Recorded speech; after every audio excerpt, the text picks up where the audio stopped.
ബഹുമാനപ്പെട്ട അധ്യാപകരെ, എൻ്റെ പ്രിയ കൂട്ടുകാരെ, ഇന്ന് ഓഗസ്റ്റ് 15 നാം നമ്മുടെ 79ാം സ്വാതന്ത്ര്യദിനം ആഘോഷിക്കുകയാണല്ലോ. എല്ലാവർക്കും എൻ്റെ സ്വാതന്ത്ര്യദിനാശംസകൾ.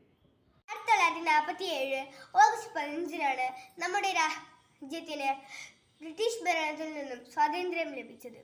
അനേകം ധീരരായ പോരാളികളുടെ കഠിനാധ്വാനത്തിൻ്റെ ഫലമായാണ് നാം ഇന്ന് ആഘോഷിക്കുന്ന ഈ സ്വാതന്ത്ര്യദിനം ഉണ്ടായത്.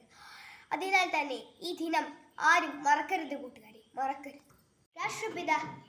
നമ്മളുടെ രാഷ്ട്രപിതാവായ ഗാന്ധിജിയുടെയും നേതാജി സുഭാഷ് ചന്ദ്ര ബോസിൻ്റെയും നമ്മളുടെ കുട്ടികളുടെ ഏവരുടെയും പ്രിയങ്കരനായ ചാച്ചാജി ജവഹർലാൽ നെഹ്റുവിൻ്റെയും ഓർമ്മകൾക്ക് മുമ്പിൽ നമുക്ക് പ്രണാമമർപ്പിക്കാം.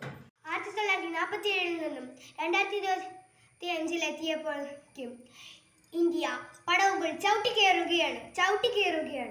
ശാസ്ത്ര സാങ്കേതിക മേഖലകൾ, വിദ്യാഭ്യാസം, പ്രതിരോധം എന്നിവയെല്ലാം ഇന്ത്യ കുതിക്കുന്നു. ഇന്ത്യൻ വംശജയായ സുനിത വില്യംസിന്റെ ബഹിരാകാശ ദൗത്യം അതിനൊരു ഉദാഹരണമാണ്.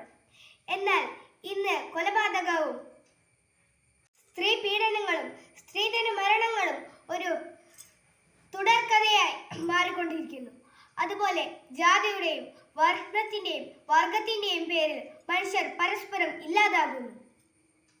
ഇന്ത്യ എൻ്റെ രാജ്യമാണ്, എല്ലാ ഇന്ത്യക്കാരും എൻ്റെ സഹോദരി സഹോദരന്മാരാണ് എന്ന വാക്യം ഹൃദയത്തിലേക്ക് പറയാൻ നമുക്ക് സാധിക്കണം. ഭാരതത്തോടുള്ള സ്നേഹം വികാരങ്ങളിൽ നിന്നും പ്രവർത്തനങ്ങളിലേക്ക് കടന്നു വരുത്തി നമുക്ക് ഒത്തൊരുമിച്ച് നമ്മുടെ രാഷ്ട്രത്തിന്റെ ഉന്നതിയിലേക്ക് ചുവടുവയ്ക്കാം. എല്ലാവർക്കും ഒരിക്കൽ കൂടി സ്വാതന്ത്ര്യ ദിനാശംസകൾ നേർന്നുകൊണ്ട് എൻ്റെ വാക്കുകൾ നിർത്തുന്നു. നന്ദി, നമസ്കാരം, ജയ് ഹിന്ദ്.